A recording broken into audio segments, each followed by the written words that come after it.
हम 60 kilometre scooty चला के आए थे और जब लिंगराज टेम्पल पहुँचे तो दर्शन ऑलमोस्ट इम्पॉसिबल था। फिर जो शाम को हुआ उसने पूरा दिन का मूड ही चेंज कर दिया।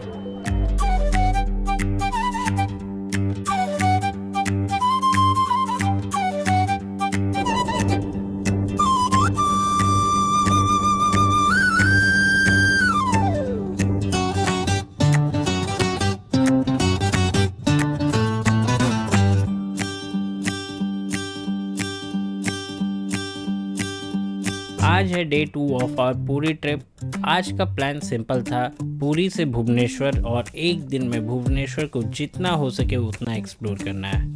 हमारी चेकलिस्ट में लिंगराज टेम्पल और उदयगिरी खांडागिरी के सबसे टॉप प्रायोरिटी पे था। स्कूटी स्टार्ट की और निकल पड़े भुवनेश्वर की तरफ।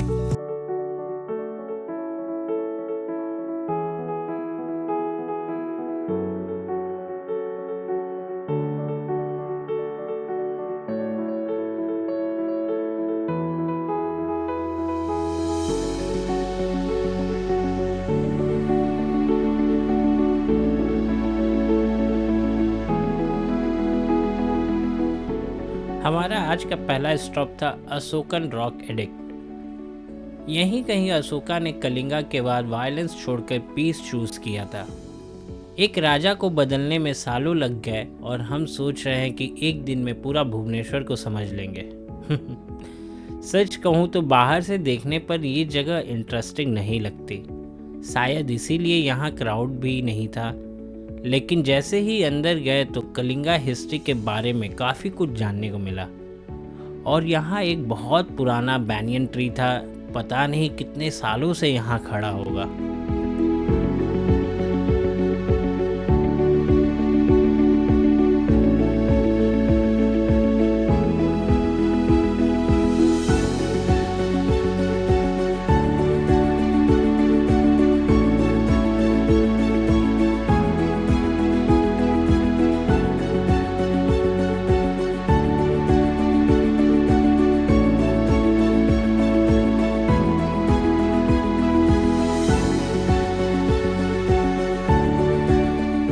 थोड़ा और आगे बढ़े तो हमें मिला धौली शांति स्तूपा।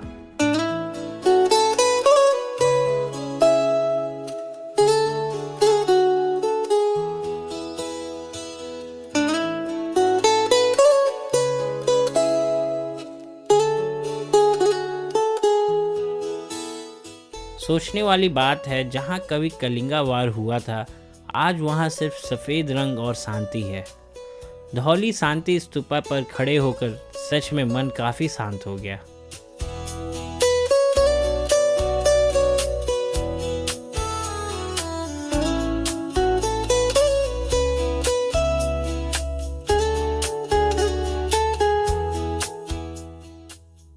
अगला स्टॉप था लिंगराज टेम्पल, लेकिन यहाँ पहुँचते ही रियलिटी सामने आ गई।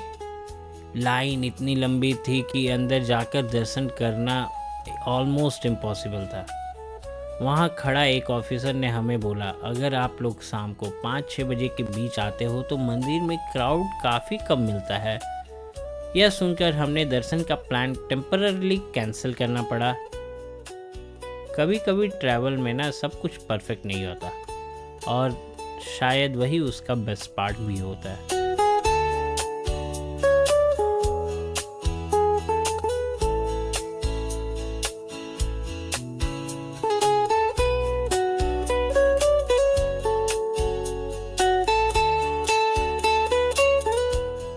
बड़े मंदिर मिस हो गए, पर छोटे मंदिरों ने तो दिल ही जीत लिया। मुक्तेश्वर टेम्पल, इतनी डिटेलिंग, इतनी सिमेट्री, लग रहा है जैसे स्टोन नहीं कोई आर्ट खड़ा हो। टेम्पल के आसपास 3-4 मंदिर और भी थे जो देखने में किसी ओल्ड मास्टरपीस से कम नहीं लग रहे थे। थोड़ी देर वहाँ रेस्ट किया और फिर निकल पड़े उदयगिरी और खांडागिरी केव्स के तरफ।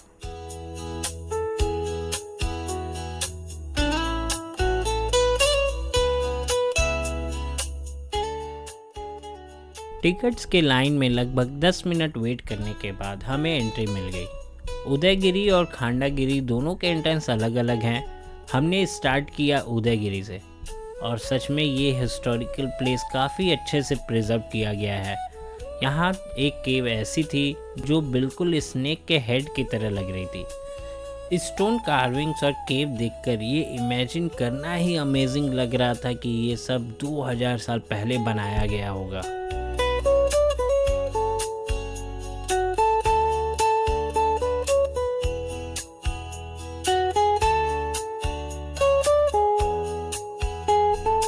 सनसेट होने वाला ही था, इसलिए हम जल्दी जल्दी खांडागिरी एंट्रेंस तक गए।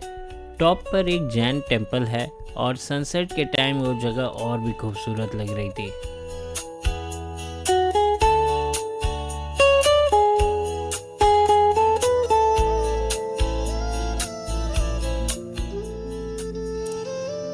वापस लौटते वक्त हमने डिसाइड किया क्यों ना एक बार फिर से लिंगराज टेम्पल ट्राई करते हैं।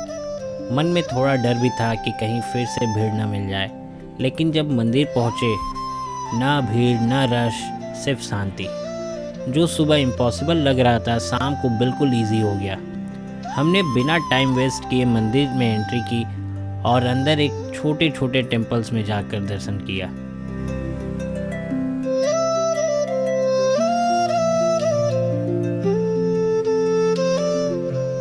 कभी कभी ट्रैवल जगह के बारे में नहीं होती, टाइमिंग के बारे में भी होती है। अगर सुबह क्राउड देखकर हम गिव अप कर देते तो शायद ये मोमेंट कभी मिलता ही नहीं। भुवनेश्वर ने हमें एक लेसन दिया, हर चीज़ जल्दी मिल जाए ये ज़रूरी नहीं होता, कभी कभी वेट ही रिवॉर्ड होता है।